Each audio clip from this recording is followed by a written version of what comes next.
चला मित्रांनो, आज बघू मार्केटमध्ये आपण कशा पद्धतीनं ट्रेड केला आणि काय प्रॉफिट लॉस झालं.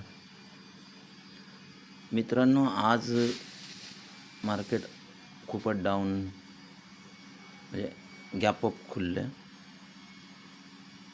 गॅप अप खुलल्यानंतर इथून हे वरती आलं रेटेसाठी आणि इथं या कॅन्डलवरती आपण एक ट्रेड घेतला. कारण मार्केटमध्ये थोडासा डाऊन ट्रेंड येईन असं वाटत होतं. मार्केट थोडं खाली पण गेलं, आपलं 1000पर्यंत प्रॉफिट पण झालेलं, परंतु वर जाऊन परत त्याने आपला टॉप लॉस हिट केला.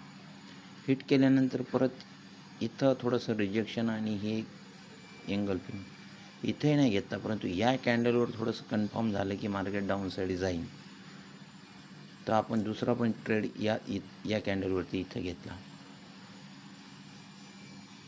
परंतु तसं न होता आजचे आपले दोन्ही पण टॉप लॉस उडालेले आहेत.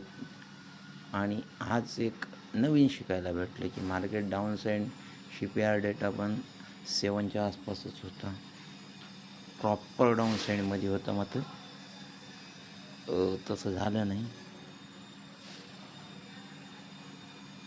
आणि मार्केट इथं आपल्याला एंट्री दिसलेली पण, परंतु आपले दिवसाला 2च ट्रेड आहेत. मला वाटते थोडंसं पहिला टॉप लॉस गेल्यावर थोडा वेट करून प्रॉपर एंट्रीचा वेट करणं गरजेचं आहे. आज हे शिकायला भेटलं. आणि जास्त गॅप अप ओपनिंग झालं तर मार्केटला थोडंसं बेस बनवू देणं गरजेचं आहे. तर आजचा लॉस दाखवतो मित्रांनो, हा आहे 2788.50 पैसे एवढा आजचा आपला लॉस आहे.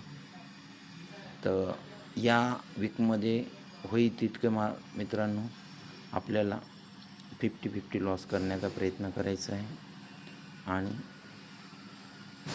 बघू आता काय होते. गेल्या वीकमध्ये 6 लॉस आणि 2च प्रॉफिट झाले, परंतु या वीकमध्ये तसं नाही झालं.